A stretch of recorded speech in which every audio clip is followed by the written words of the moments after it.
Time was standing still, but the wind announced that history is now about to awaken.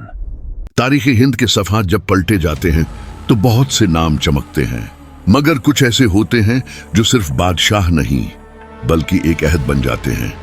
ऐसा ही एक नाम है शेर शाह सूरी। ये वो शख्स था जिसने ताज व तख्त को नहीं बल्कि निज़ाम अदल व इंसाफ को अपनी जिंदगी का मकसद बनाया। एक ऐसा बादशाह जिसकी हुकूमत सिर्फ 5 साल रही, मगर उसके कारनामे 5 सदियों से ज्यादा उर्सा गुजरने के बावजूद जिंदा हैं। साल 1486 ईस्वी में बहार के इलाके ससाराम में एक अफगान नस्ल के खानदान में एक बच्चे ने आंख खोली। नाम रखा गया फरीद खां। उसके वालिद हसन खां सूरी पठान कबीले के एक मुअज़्ज़िज़ मगर मुतवस्सित जागीरदार थे। घर में दीनी माहौल था, मगर साथ ही जंग व जदल की रवायत भी। फरीद बचपन ही से इल्म का शौकीन था। मदरसे में वो कुरान करीम, अरबी और फारसी सीखता और साथ ही तलवारबाजी और घड़सवारी में भी माहिर होता गया। उसकी आंखों में एक इज़्म था, एक ख्वाब कि वो सिर्फ एक सिपाही नहीं बल्कि एक ऐसा हाकिम बनेगा जो अदल के तराजू को सीधा रखेगा। एक दिन फरीद अपने आका जमाल खान लोधी के साथ शिकार पर निकला। जंगल में अचानक एक खौफनाक शेर नमूदार हुआ। तमाम सिपाही खौफ से पीछे हट गए, मगर फरीद ने अपनी तलवार नियाम से निकाली और बेधड़क शेर पर हमला किया। एक ही वार में उसने शेर को जमीन पर गिरा दिया।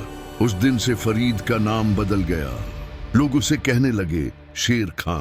ये लक़ब उसकी दिलेरी की मेहर बन गया और तारीख ने उसे हमेशा उसी नाम से याद रखा। शेर खान ने इब्तदा में बहार के अफगान सरदारों के दरमियान अपना मकाम बनाने की कोशिश की। उसने देखा कि दिल्ली के सुल्तान कमजोर हो चुके हैं, मुगलों के असरात फैल रहे हैं और हिंदुस्तान इंतशार का शिकार है। ऐसे हालात में शेर खान ने न सिर्फ तलवार बल्कि अक्ल व फहम का इस्तेमाल किया। वो कहता था जंग उसकी नहीं जीतता जिसके पास ज्यादा फौज हो, बल्कि वो जीतता है जिसके पास ज्यादा अक्ल हो। उसने दुश्मनों को लड़ाए बगैर अपने साथ मिला लिया, इलाके फतह किए और चंद बरसों में पूरे बहार का हुक्मरान बन गया।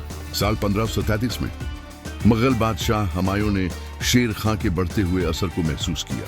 उसने बहार पर चढ़ाई की, मगर शेर खां ने अपनी हिकमत अमली से हुमायूं को पसपा कर दिया। 2 साल बाद 1528 में दरियाए गंगा के किनारे चूसा के मकाम पर शेर खां और हुमायूं की पहली बड़ी जंग हुई। शेर खान ने दरिया का बहाव अपने हक में इस्तेमाल किया। रात के वक्त उसने दुश्मन पर अचानक हमला किया। हुमायूं की फौज शिकस्त खा गई और वो जान बचाकर भागा। साल 1540 में शेर खान ने कनौज के मैदान में हुमायूं को दूसरी बार शिकस्त दी। ये वो लम्हा था जब दिल्ली की गद्दी उसके कदमों में आ गई। अब वो सिर्फ शेर खान नहीं रहा, अब वो था शेर शाह सूरी सुल्तान हिंद। वो जानता था कि ताज हासिल करना आसान है, मगर इंसाफ कायम रखना मुश्किल। लिहाजा उसने अपनी हुकूमत को अदल, इंतजाम और इंसानियत पर इस्तवार किया। शेर शाह सूरी ने फौरन मुल्क को जिलों में तकसीम किया। हर जिले में आमिल, गवर्नर, काजी और जज और फौजी सरदार मुकर्रर किया गया। ये निज़ाम उस वक्त के लिए बेमिसाल था। उसने फरमाया, अगर राया खुश है तो हुकूमत कायम है, अगर राया रंजीदा है तो तख्त बेकार है। उसने ज़राअत के लिए नई पॉलिसियां बनाई, जमीन की पैमाइश करवाई और टैक्स को आमदनी के लिहाज से मुकर्रर किया।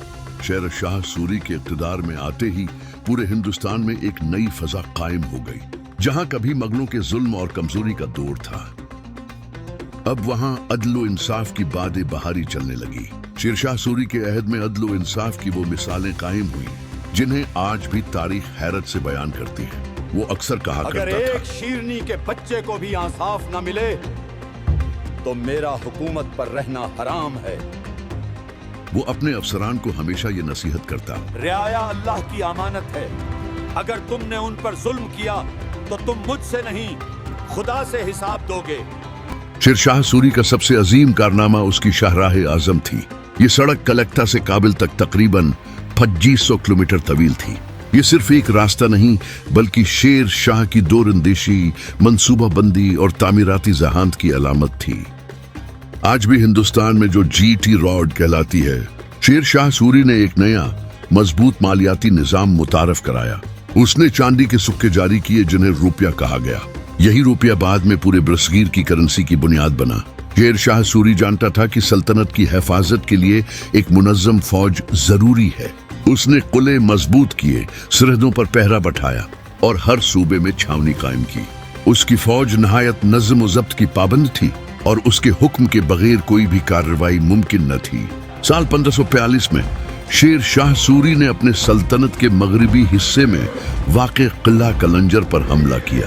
یہ قلعہ اپنی مضبوط دیواروں اور غیر معمولی دفاع کے لیے مشہور تھا، مگر شیر شاہ کے لشکر کی طاقت، حکمت عملی اور نظم و ضبط کے سامنے کوئی قلعہ غیر محفوظ نہ رہا۔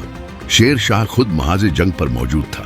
اس کے سپاہی نہایت بہادری سے لڑ رہے تھے اور ہر گلی، ہر دروازہ اس کی حکمت کے مطابق فتح ہوتا گیا۔ مگر قسمت کے کھیل نے ایک نیا موڑ لیا۔ قلعے کی فصیل پر نصب بارود اچانک پھٹ گیا اور شیر شاہ شدید زخمی ہو گیا۔